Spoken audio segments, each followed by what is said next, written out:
After the first operation, he couldn't see anymore. The doctor couldn't say if it was permanent or if it would come back. He didn't laugh. There was no sign of him being a happy kid. And I was terrified how he feels. He can't see. There's a lot of hands, the doctors, they were there every hour, you know, taking bloods and stuff. When children less than 2 are infected with the TB germ, they not only have a 40% chance of developing TB disease, but they tend to develop nasty forms of tuberculosis like meningitis and miliary or disseminated tuberculosis or really severe pulmonary tuberculosis. Treatment of childhood tuberculosis is really tough, and I have incredible admiration for the families.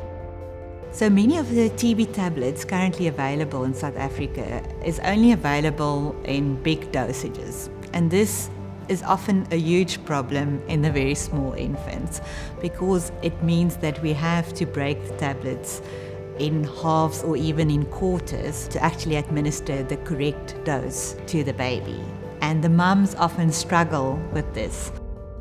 We're very good at the science part of childhood TB, but we are way behind in the implementation part.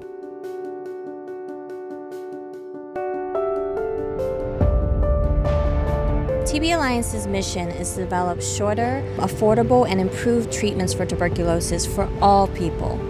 And we want to ensure that that happens for children as well. We can treat children effectively if we have the appropriate formulations that are easy to administer to children and easy to prepare. And if we do that, children can be cured. This is a solvable problem. But the fact is, children are dying in the meantime. This boy, he's now 12-year-old. But when you look at him, he's like a little boy. And the kyphosis, the hunchback presentation that he has, is very typical for tuberculosis of the vertebra.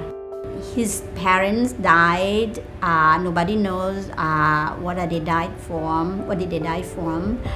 And there was a history, interesting history, that his father was coughing badly when he was very sick before he died. TB is a family disease, it's a household disease. Where you have TB in an adult, look for the kids. So the research field is also increasingly recognizing that TB is a disease that affects families and households.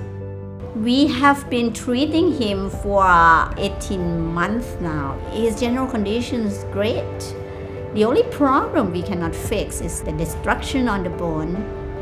We'll not be able to fix. The fact that we still have so much tuberculosis in the world is undoubtedly the major public health failure of mankind, this treatable, preventable disease. And there is no more vulnerable group or no group that should be easier, actually, to prevent tuberculosis in children. Child TB is a solvable problem. We know what we need to do to actually impact this epidemic. We know what we need to do to reduce the numbers. We just need to implement it. We just need to do it. Because of the meningitis, he can't sit yet, he can't crawl, it's a bit delayed, so he's a bit slow in all those things. In some scenarios, you actually have to put a shunt in, and that is basically a small tube that goes from the brain to the tummy, and it actually takes off all the extra fluid that is within the brain. 2 days ago, I saw him following me with his eyes and moving his neck. She could feel someone or something staring at her. And when she turned around, Jaden was looking at her and she couldn't believe it. I was just relieved and happy. There was light at the end of the tunnel. I thought that there was no hope. But then there was hope because he could see, and he can still see.